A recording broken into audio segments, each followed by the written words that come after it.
lo más normal, en lo que conserva su espíritu fundamental, que es la imparcialidad y la independencia. Más bien digo independencia para que se entienda, aunque técnicamente se llama bien imparcialidad, que es lo que además le permite al mediador el poder tener relaciones contractuales variadas con las mismas partes de un contrato. Esto es lo que permite, de hecho, el poder contratar de forma diferente, también se puede conjunta, pero diferente, con el comprador y un vendedor de una vivienda y cobrar comisión de ambas partes. Cual perfectamente legal. A veces se oye, no es que si ya está haciendo el mismo trabajo para una parte, ¿cómo va a cobrar a la otra? No es que sea un caso único. En un cine cobran a uno y cobran a todos los demás, y en realidad el esfuerzo y la inversión que está haciendo el cine ya lo está cubriendo con el primero. No quiere decir que no pueda aplicarse a varios. Si una sola actividad puede satisfacer el interés de dos o más personas, se puede cobrar. O un profesor que da clase a varias personas también puede hacerse, por lo cual no es inverosímil ni problemático, aunque en algunas ocasiones se haya querido ver. Yo no lo veo en absoluto. Los problemas vienen por otra parte, que luego exploraremos también, aunque sea brevemente. Entonces, la primera cuestión sería definir qué contratos vamos a llevar a cabo. En hipótesis voy a seguir yo el camino de la mediación. En segundo lugar, ¿con quién se contrata? Se puede contratar con el vendedor, con el comprador, con el arrendador o arrendatario, en el caso que estamos hablando de arrendamiento. Con el arrendamiento es verdad que hay una peculiaridad cuando el arrendador es persona jurídica, a raíz de la última reforma de la ley de arrendamiento urbano, pero bueno, eso lo dejamos también abarcado, luego podemos tratar. Puede contratar con ambos, siempre y cuando quede claro que contrata con ambos. Es decir, la problemática suele venir en el caso en el que pretenda comisión por parte de ambos, o repartir, o que le paguen la comisión por parte de ambos, siendo el comprador o el arrendatario no enteramente consciente de que estaba ingresando en una relación contractual. Es decir, tiene que estar claro que las dos partes están vinculadas en el contrato. De hecho, puede haber más de un contrato. De hecho, a raíz de la ponencia anterior, si mediaran también para un contrato de seguro, habría distintos contratos de mediación. Mediación para el arrendamiento y mediación para el seguro. Aunque se resolvieran en una única actuación, incluso aunque se firmaran en un mismo papel. Un mismo papel puede contener distintos contratos. Y distintos contratos puede haber. A partir de aquí hay una posibilidad de estrategia. Estrategia, sí, todo tiene su punto de estrategia en cuanto al rendimiento económico que se quiera sacar. Jurídica, pero también comercial. ¿Que uno prefiere tener solamente relación con el vendedor o el arrendador? Puede hacerlo. ¿Que prefiere tener con ambos? Puede intentarlo también. Uno tiene que enfocarse y ver, como antes se ha visto. Yo prefiero no llevar a cabo la mediación de seguro porque no es lo mío, o también quiero asumirla uno. Uno ya decide hasta dónde entrar a segundo. Me dejo aquí algunas cosas sueltas sobre las que luego podemos volver, pero el siguiente apartado me parece lo más importante. El precio. La comisión. ¿Qué se cobra? Porque el que se ofrece, más o menos parece claro, cuanto a la facilitación de un contrato, que puede incluir o no negociación. No he dicho, la mediación como contrato en realidad puede tener también otros contratos accesorios, no es la única situación. Es decir, uno puede ser puramente mediador y luego que le hagan un encargo. O sea, me saca una nota al registro de la propiedad, esto sería como un mandato, pero sería accesorio. Es decir, las relaciones contractuales son complejas. Al final no todo te cabe en un estricto confín, sino que van abriéndose camino y pueden añadirse varios. Lo principal es de lo que estamos hablando. Pues por lo principal, por la mediación, ¿qué se cobra? ¿O qué se tiene que cobrar? No hay ninguna ley que diga que tiene que ser un porcentaje, ni tampoco que se diga qué porcentaje. Lo usual, un porcentaje. ¿Que se cobra cuándo? Tampoco hay ninguna ley que diga cuándo se tiene que cobrar. Lo usual, en caso de perfección del contrato. Perfección del contrato quiere decir cuando se llegue a un acuerdo por parte de los sujetos mediados. No que se pague, no que lleve bien, no que luego haya un incumplimiento, sino que se llegue a un acuerdo suficientemente amplio, porque hay veces que está muy claro, hay veces que puede ser un poco más difícil de decidir en caso de que haya arra o un precontrato, un contrato de opción, pero son supuestos más excepcionales. Cuando se llega a un acuerdo es cuando se cobra. Siempre, no necesariamente. Pueden pactar otra cosa. ¿Interesa pactar otra cosa? Yo creo que sí, aunque no lo quieran aplicar. Esto es quizá lo más difícil de lo que yo les quiero transmitir, porque tiene que ver con otras cuestiones posteriores. Lo que quiero es que ustedes pueden estar muy cómodos cobrando una comisión y pueden entender que es la mejor manera, incluso que es la mejor manera comercial para que el cliente lo acepte. Si eso es así, manténganlo siempre, pero pueden hacerlo como una opción y pueden barajar simultáneamente otra alternativa. Le va a ser útil, quizá no directamente, pero sí indirectamente por otras cosas que vendrán después, y es plantearse, para empezar con uno mismo, porque a veces uno no se plantea las cuestiones. Muchas cosas, demasiadas cosas, se dan por hecho en el derecho y en la vida. Y es, ¿cuánto cobraría yo si tuviera que cobrar un fijo? Salga bien o salga mal. Ahora, lo normal, uno cobra menos. Esto es como el tipo de interés. Si es variable, no es lo mismo que si es fijo. Si es fijo, elimina riesgo. Cuando elimina riesgo, eso se paga. También lo hemos visto en la conferencia anterior, que me viene muy bien como introducción. Entonces, si yo voy a cobrar por mi trabajo diligente, por buscar clientes, por informar, por hacer las visitas, ¿cuánto cobraría? ¿Será menos que la comisión? Siempre será menos. ¿Pero cuánto cobraría? Y una vez que uno llega al convencimiento de cuánto querría cobrar, se puede ofrecer alternativamente y planteárselo al cliente. Opción A y opción B. Incluso hay opciones intermedias. Opción A, todo comisión. Opción B, todo fijo. Y opción C, parte y parte. Se podría hacer. ¿Por qué hacer esto? Es verdad que esto añade una complejidad al contrato. Y la complejidad del contrato es algo que puede parecernos desagradable porque a veces queremos que el cliente firme algo rápido y que quede vinculado. Pero esto sirve para salvarnos la espalda de dos cuestiones que vienen inmediatamente después, que son exclusividad y duración. Que esto es quizá el principal caballo de batalla junto con la determinación de la intervención. Es aquí importante pararme y decir que hay dos tipos de contratación enteramente diferentes, con consumidores y sin consumidores. Cuando son con empresas, uno ya decide, negocia y lo que pueda sacar, saca. Y en principio la ley tiene pocas pegas. Cuando son con consumidores, que es lo que voy a hablar, la cosa cambia porque hay normas imperativas que se quieran o no se quieran se aplican, defendiendo al consumidor.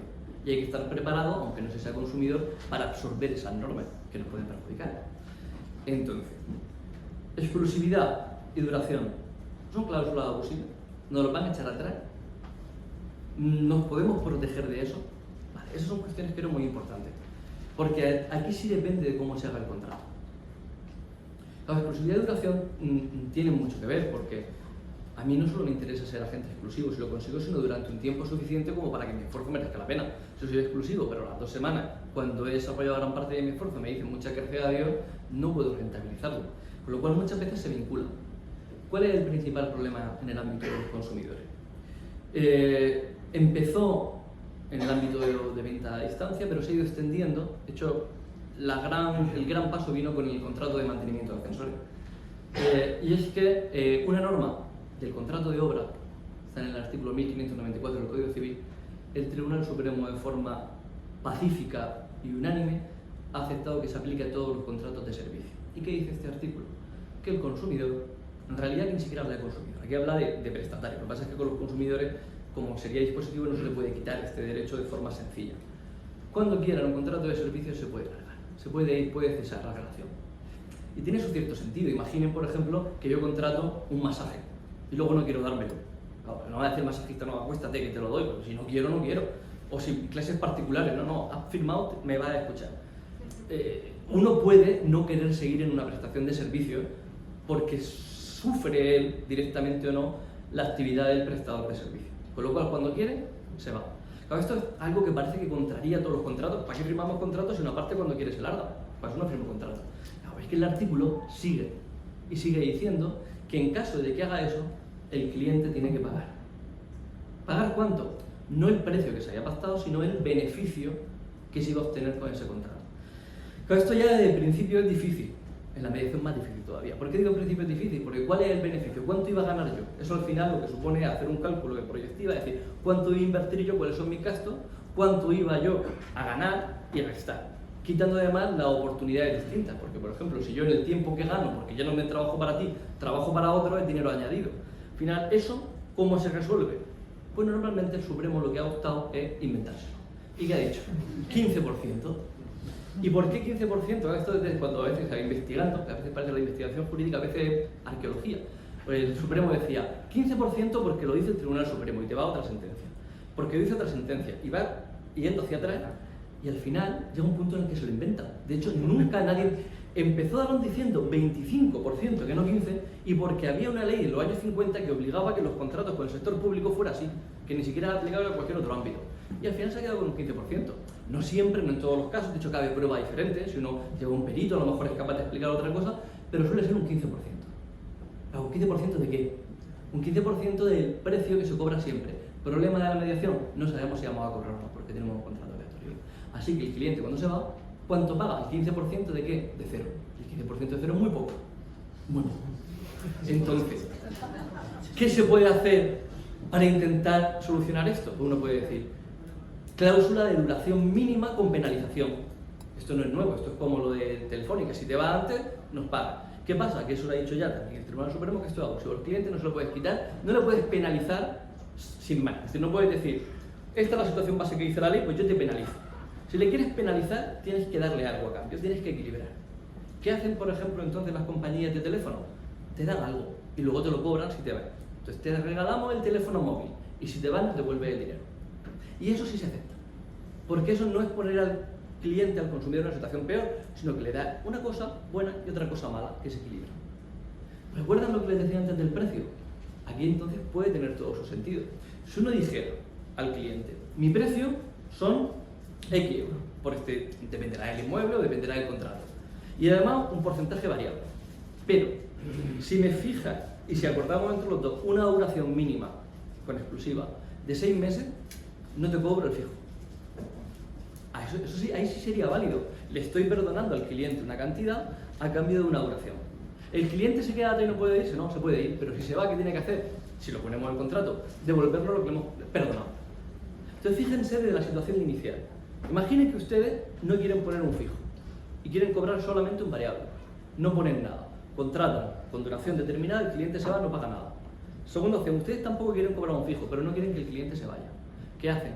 Ponen un fijo, pero se lo perdonan con caso de duración determinada. Y ese perdón ya opera en equilibrio del poder irse. Y aquí ya sí pueden entonces cobrarle en caso de que se vayan. Pues no es mala idea. O por lo menos les da a ustedes una seguridad. Y no estoy diciendo para quedarse con dinero del consumidor, sino al contrario. Esto lo que supone es la garantía de que su esfuerzo va a estar pagado. Y cuando uno sabe que su esfuerzo va a estar pagado, se esfuerza más. Si uno sabe que pase lo que pase, o bien me saco mi comisión, o bien me llevo mi fijo, tiene un estímulo adicional para esforzarse más. Y eso es bueno también para el cliente. Tampoco estoy de una forma de estafar, ni estoy buscando una vía indirecta de alcanzar al cliente, sino que yo creo que es algo que puede ser bueno. ¿Esta vía tiene un referendo jurisprudencial claro? No, porque no está muy explorado. Es verdad que yo lo llevo aconsejando en Murcia a profesionales y en algún caso con juzgado de primera instancia le ha ido bien. Pero bueno, no puedo decir más porque los juicios ya saben ustedes cómo van, ¿no? Y si tenemos que esperar que llegue al Supremo, y más ahora, pues dentro de 10 o 15 años, si empiezan a hacerlo, veremos cómo sale esto. Pero bueno, eso es cómo funciona la justicia aquí. Fundamentalmente lenta, que es el principal problema que tenemos. En cuanto le he hablado fundamentalmente de duración, aunque está vinculado con exclusividad. Exclusividad, el principal problema, y esto también es una cuestión no tanto de precio como de diligencia, ordenando papeles, la exclusividad no protege automáticamente de la compra o de la operación perfeccionada sobre el inmueble que se está intentando medir. Quiero decir, aunque yo tenga un contrato de duraciones y con exclusividad sobre un inmueble, si luego lo venden un tercero, no automáticamente ganó la indemnización, la comisión. En ese caso, ¿qué estaría haciendo el cliente? Incumpliendo. Que si incumple, que me tiene que pagar una indemnización. ¿De cuánto será la indemnización? ¿Toda la comisión? Depende. Si se entiende que seguro iba a ganarla yo, o peor aún, que yo fui el que los puso en contacto y luego han querido circunvalarme y hacerlo a mi espalda y les pillo porque veo el registro de la propiedad, por ejemplo, ahí sí que me lo pagarán, porque mi pérdida era todo. Pero si resulta que el cliente al final se lo vendió a un amigo que tenía de Dubái, al que yo como gente jamás hubiera llegado, es muy discutible que fuera a cobrar toda la comisión. Me darán una indemnización. ¿De cuánto? Pues de nuevo el juez hará todo su esfuerzo jurídico para inventárselo, porque hay cosas que solamente se pueden inventar. Vamos, pero como si ustedes me cortan un brazo, ¿cuánto vale un brazo? Pues al final el coste emocional, económico, me lo invento. O se va a la tabla de los seguros de vehículo a motor, que no tiene nada que ver con que me corte alguien deliberadamente el brazo, pero a veces es lo más fácil, que a veces en derecho también se inventan las cosas, aunque nos ocupemos de vestirlo con palabras proporcional. Bueno, al final es que no hay más remedio, porque no todo es objetivable. Y afortunadamente que no todo lo sea también. Si las vidas valieran, o la integridad valiera siempre, supiéramos lo que vale económicamente, también sería un problema. Bueno. Entonces, con la exclusividad, ¿qué tenemos? Tenemos una especie de principio de prueba de que si somos los únicos, probablemente, si se vende a alguien de nuestro entorno, hemos tenido algo que ver. Pero hace falta, y conviene sobre todo a día de hoy, reforzar la prueba todo lo que podamos. ¿Y cómo se refuerza? Bien, la hoja de encargo de las que hablaré seguidamente para ir terminando, que no quiero tampoco sobrepasarme, es una forma. Pero a día de hoy hay más formas de las que ha habido probablemente nunca. Conversaciones de WhatsApp, correo electrónico. De hecho, es mejor el correo electrónico que el WhatsApp como prueba, porque el WhatsApp, si se impugna judicialmente, puede llegar a decaer en la medida que se puede llegar a falsificar. Correo electrónico es prácticamente imposible, con un servidor importante no se puede falsificar. Pero bueno, las dos cosas son simultáneas. Y de hecho, el WhatsApp, aunque pueda llegar a imponerse, es muy difícil y no suele hacerse. Cualquier prueba que tengamos, es bueno almacenarla y guardarla. Incluso conversación de WhatsApp de un cliente, archivarla, guardarla y meterla en un archivo pues el día de mañana con el cliente, con toda la gente que visita o con el te voy a enseñar, no te voy a enseñar, para poder luego tener nuestro arsenal de prueba. Porque en el sentido contrario también a día de hoy tienen mucha más prueba que nunca los clientes o pueden inventar o pueden generar más prueba que nunca en nuestra contra. Antes la hoja de firma o el pacto de exclusividad era muy importante porque pruebas escritas, había palabra de uno, palabra de otro, pero quedaba muy poco por escrito, porque la gente no se escribía normalmente telegramas para esto, llamaba. A día de hoy, la agilidad de WhatsApp o programas de mensajería o el correo electrónico hace que muchas más cosas queden por escrito. Entonces, como los demás pueden generar más pruebas, es razonable que nosotros las generemos, incluso que a veces la preconstituyamos, es decir, de forma honesta y leal, pero cuando veamos que algo no está claro, lo dejemos claro. Mandemos un correo, oye, o sea, si algo hemos hablado, ¿te quedó clara la oferta que hice? Entonces, ¿estás de acuerdo con que baje? Porque luego a veces, no, es que no he perfeccionado el contrato porque ha bajado más de lo que yo decía, y a veces lo ha dicho él.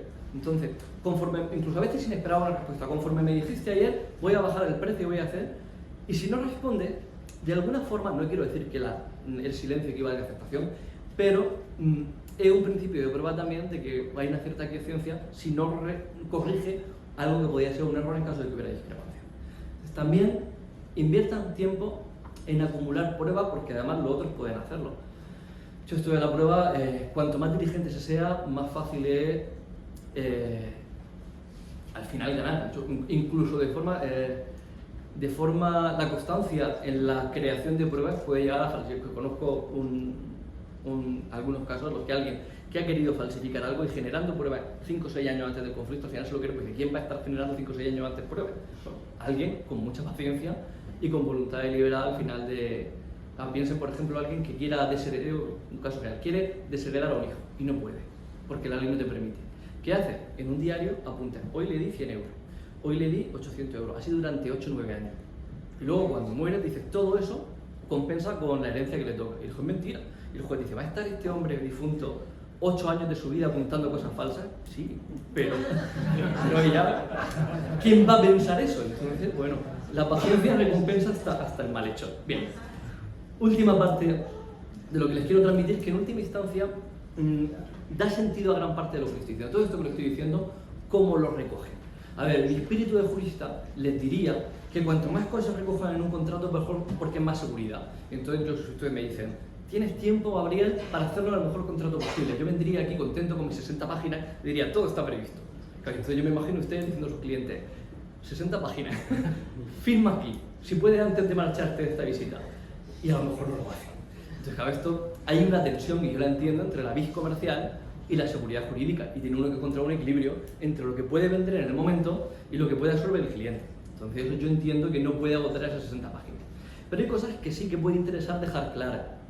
Entre otras cosas porque la indeterminación es un riesgo, la aversión al riesgo es algo humanamente común. Es verdad que luego depende de la situación y hay gente a la que le puede beneficiar la incertidumbre. Depende también del sector y de lo que uno esté buscando, por ejemplo. Y esto lo digo sin juzgar, simplemente para que sepan a lo que me refiero. Si saben que la comisión ordinaria en una zona por una actividad es del 3% y con un cliente, por ejemplo, pactan un 1% oralmente, quien quisiera defraudar ese acuerdo, lo cual está mal, pero quien quisiera le vendría bien no decir nada, porque en última instancia, en prueba judicial, probar lo que uno ha dicho es difícil. Esto, de hecho, no es inhabitual en el ámbito incluso de los abogados, que deberían tener todos también su encargo con los precios puestos.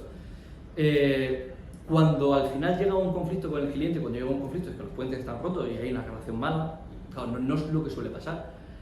Les conviene, no digo que lo hagan por eso, pero les conviene muchas veces no haber fijado precios porque los precios que hay en los baremos son superiores a los precios de mercado. De hecho, los abogados es que tienen una situación quizá un poco privilegiada, porque en caso de dudas, la ley prevé que se le pregunte al colegio de abogados. Entonces el colegio de abogados, un poco parcial, o por lo menos tiene un cierto estímulo para dignificar la profesión con emolumentos razonables, que debería ser así. Entonces pueden no convenir. Entonces lo que le estoy diciendo, en la claridad o no claridad también uno tiene que valorar hasta qué punto le perjudica o no. Yo soy de la idea, también yo es que tengo una aversión al riesgo, quizá por encima de la media, que las cosas claras siempre da seguridad y certeza y mejor una solución clara que irse a pleito a recoger algo. ¿Qué es la principal cosa que tienen que tener clara? Para empezar, que se trata de un contrato. Porque cuando a veces pone hoja de visita y luego en letra pequeña más o menos quiere dar a entender que es un contrato, es un problema enorme. Entre otras cosas porque protegidos por la legislación de consumidores, los clientes pueden decir que eso no lo entendieron, que no es transparente, que no se incorpora y que no hay vinculación contractual. Si quieren un contrato, que sea claro y que se vea que es un contrato. Sí, lo entiendo. También ha sido claro. Que sea claro qué vinculación contractual, eso es lo principal. Si quieren además tener vinculación contractual con una y otra parte, que sea claro también, que se vea, porque si no también es muy fácil discutir que tengan que pagar tanto a una y otra parte, y si lo dicen, será claro definitivamente. Y si además ponen alguna condición en cuanto al precio, duración, exclusividad, también. Con esos conceptos básicos, elementales, salvamos, yo creo, la inmensa mayor parte de problemáticas que luego se ven en los juicios. Con lo cual ya es un punto de partida mejor. Claro, yo no quiero decirles que hagan 60 páginas, ni siquiera convencerles de que le dediquen todo el tiempo al mundo de los contratos, por lo menos espero que salgan de aquí con alguna noción de alguna ventaja que puede tener dedicarle tiempo y que ustedes ya a partir de ahí decidan cuánto tiempo invertir y además esto de invertir un poco de tiempo y esfuerzo, o si asesoramiento legal se hace falta en alguna ocasión, y a diferencia de lo que les decía la medicina, pueden seguir bebiendo, así que tienen indudablemente su ventaja. Muchas gracias a todos por la atención y que...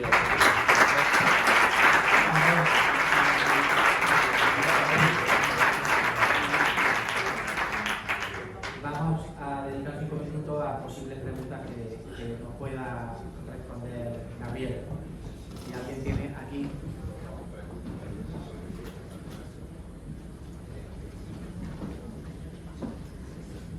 Sí, enhorabuena Gabriel, una exposición súper brillante y sumamente interesante. Ha tocado un tema que está de moda en los foros inmobiliarios, ¿no? La posibilidad de ejercer como intermediario o ejercer como representante de una de las partes. Ha explicado muy bien que es válido perfectamente desde el punto de vista jurídico, ¿no? En estos debates, en estos foros inmobiliarios se criminaliza a la intermediación inmobiliaria, ¿no? Poco menos que un conflicto de intereses, tal.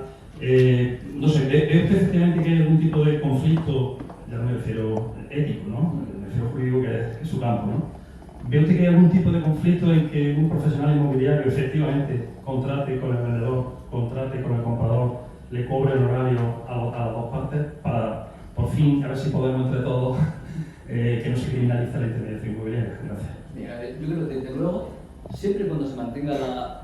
No solamente la honestidad, que eso es a cualquier profesión exigible, no es diferente aquí, ni más ni menos, sino la imparcialidad y por tanto informar de forma clara a ambas partes de lo que hay, no hay ningún problema. Incluso no habría problema si fuera no solamente mediador, sino hasta representante. Pero es que claro, la ley permite hasta que uno haga autocontratación, siempre y cuando esté claro. Es decir, uno podría mediar y comprar el mismo.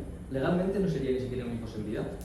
Es verdad que está más limitado y tiene que estar absolutamente claro cuál es el precio que decía originariamente para que no haya conflicto de interés, que puede haberlo, pero no tiene por qué haberlo. Claro, la criminalización es, yo creo en parte porque uno piensa que está aprovechándose. Pero es que no veo el problema. Si uno es capaz de generar interés y satisfacción y por tanto riqueza a dos personas por la misma actuación, que lo cobre, perfecto. Y digo, no, y ya digo, como he dicho antes, no es una excepción. Es que puede haber un profesor que con la misma clase, profesor particular, bueno, o yo, aunque yo cobre a la universidad, yo estoy dando la misma clase a muchos alumnos, a muchos, y espero que les sirva a todos por igual.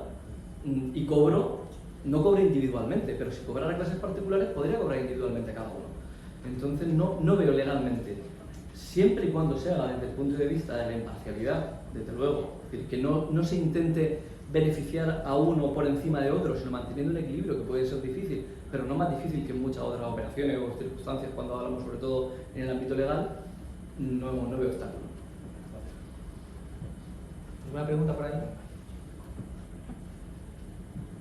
Bueno, yo sí tengo curiosidad, no sé si Gabriel ha tenido conocimiento de, creo que fue el año pasado, ya he perdido la referencia de la fecha, una sentencia de la Audiencia Provincial de Cádiz, muy polémica, que fue objeto de crítica por parte del colectivo inmobiliario, que venía a decir que la firma de un parte de visita, con el cual era un medio de prueba de que efectivamente se había actuado en favor de un comprador, pues prácticamente venía a decir que el parte de visita había falta de transparencia y tal, y que no era prueba suficiente, que hasta entonces sí lo era, para exigir cobrar honorarios a la parte compradora.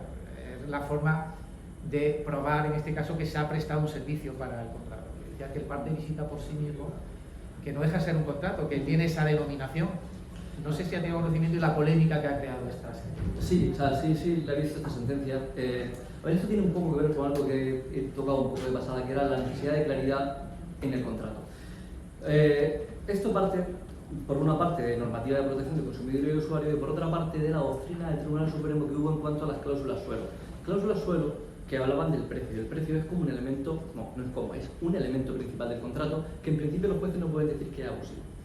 Pero en España se llegó a una vía a través de la cual se podía, por falta de transparencia, excluir tanto por abusividad como por no incorporación. Bueno, dos controles jurídicos diferentes.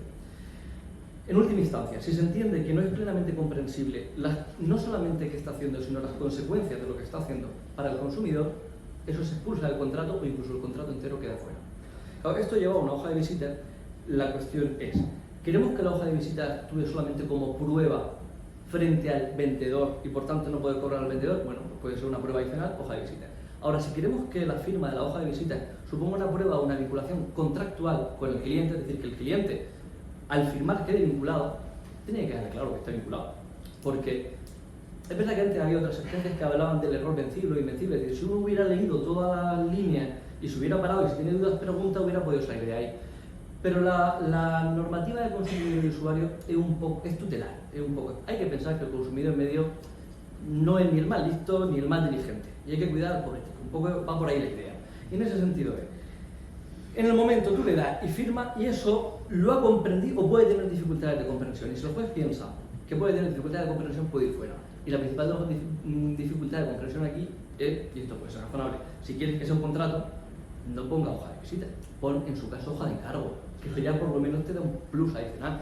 Y si pone hoja de encargo, que quede claro que no es tan difícil, se está aceptando un contrato y si se perfecciona, se cobra. Porque a veces, en determinadas hojas de visita también hay modelos distintos, regionales y demás. Yo he visto algunas, incluso en mi experiencia personal, que dicen, se informa que la gente cobra un 3%. Claro, se informa, pero ¿a quién está cobrando? ¿Al vendedor? ¿A mí? Si yo como consumidor no lo sé, no tengo por qué asumir que se me cobra a mí. Yo pienso que se lo cobra y que a lo mejor me lo redunda en el precio y demás, pero no tengo por qué saberlo. Y cada vez más, en caso de duda, se van a buscar estos contenidos protegiendo al consumidor. Consecuencia, claridad. Bien, ¿alguna pregunta? Sí, hola, buenos días. Igualmente felicitarle por la ponencia. Esa relación, cuando estamos hablando de criminalizar, yo no me paso a lo contrario. A mí se me da el caso de un cliente que viene de otra inmobiliaria que me plantea lo contrario. Les voy a exponer el caso concreto y a ver si me puedo dar resolver. En este caso es una finca rústica que está arrendada. El intermediario se acerca a visitar la finca rústica, habla con el arrendatario y se informa de todo detalle si este señor tiene interés o no en dejar la finca. Le informa que no tiene ningún interés en dejar la finca. Entonces, contacta de nuevo con el propietario, le dice que tiene un cliente para la finca, consigue vender la finca y este cliente además es un cuñado suyo. Entonces nos encontramos que en el contrato pone, a no ser que resulte imposible que cese el inquilino que desista el contrato, tendrá que venderlo en tal tiempo. Claro, hace un contrato un poco farragoso, favorece por supuesto a su cuñado y median unas arras que si resulta imposible que deje la finca tendrá que devolver las arras, pero si no resulta imposible tiene que hacer las arras. En este caso, ¿qué pasa? Pues que este señor no se quiere, este lo sabía. Entonces le llega a través de otro sitio un señor que está dispuesto a comprar la finca. Y este dice, pues pago la indemnización porque imposible no es imposible. Se va un proceso judicial y hace el lanzamiento al final de la finca por el tiempo que lleva. Entonces este señor ha hecho, digamos, un fraude de ley. ¿Y qué solución tendría esto a nivel jurídico? A ver, el problema que estamos tratando aquí en última instancia es cuándo se debe cada conexión. Porque la norma general que hay al principio es cuando haya un acuerdo. A ver, cuando hay un acuerdo de compraventa instantánea, directa, no hay problema, nunca hay problema. De hecho, cuando se paga instantáneamente, no hay problema. ¿Cuándo empiezan los problemas? Cuando ese acuerdo empieza a tener particularidad. Y puede haber muchas. Arras, por ejemplo. De hecho, arras hay 3 tipos de arras. Arras confirmatorias, penales, penitenciales. Dependiendo del tipo de arras, se puede interpretar que hay ya acuerdo o no. 2 de las 3 que hay se entienden que ya hay acuerdo, aunque se están previendo, no, de hecho es como un anticipo, una señal, y ya hay acuerdo. Otra, en caso de incumplimiento, una pena. Y la otra, las que son como de arrepentimiento, se puede interpretar que no hay acuerdo. En contratos sometidos, que esto sería algo parecido a una condición suspensiva o resolutoria, también depende. Normalmente se dice, si el contrato está sometido a una condición resolutoria y por tanto ya existe, sí que habría perfección. Si es una condición suspensiva que estamos esperando a ver si se quita el obstáculo para que haya contrato, en principio podría pensarse que no habría. Problema, no hay una regla escrita, es que esto no está en el Código Civil, no está en ninguna ley, ni siquiera hay una claridad jurisprudencial obvia. Pero la solución, de nuevo, es tan fácil como en el contrato preverlo. O sea, si se está viendo, si antes de... No siempre uno sabe las particularidades de la finca antes de que se informarse, desde luego, pero uno puede decir, desde que haya un acuerdo suficiente, ¿cuándo es un acuerdo suficiente? Puede intentar particularizar. Todo no se puede prever, desde luego. Guía general de lo que yo creo que ocurriría, como si fuera una predicción de lo que dirían los tribunales. Si el contrato, una vez que haya acuerdo esencial sobre las condiciones fijadas, no se lleva a cabo porque se echa atrás el cliente, se debe igualmente a la comisión. Si, aunque el cliente quisiera, su interés se ve seriamente comprometido porque hay un evento disruptor y además hay una condición o algo que lo impida, no se devengaría. Es que el problema de la comisión, el hecho de que el contrato se convierta en aleatorio, genera grandes dificultades porque hay pocos contratos, ya ni siquiera de servicio, sino aleatorio. El Código Civil está pensando en las apuestas, que no tienen nada tienen que ver con esto, o en los contratos de seguro que tienen su regulación enorme.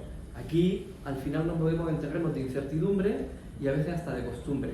Y en casos de este tipo, que no puedo decir más que dependerá, si es tan complejo, de lo que al final el juez diga, intentando ver quién tiene razón, casi en lo humano, más que en lo jurídico. Pues tenemos que cerrar, porque no podemos comernos el tiempo del siguiente ponente. Le damos las gracias a Gabriel y bueno, lo vamos a tener aquí, creo yo que más de una vez, porque nos deja las cosas muy claras. Muchas gracias, Gabriel.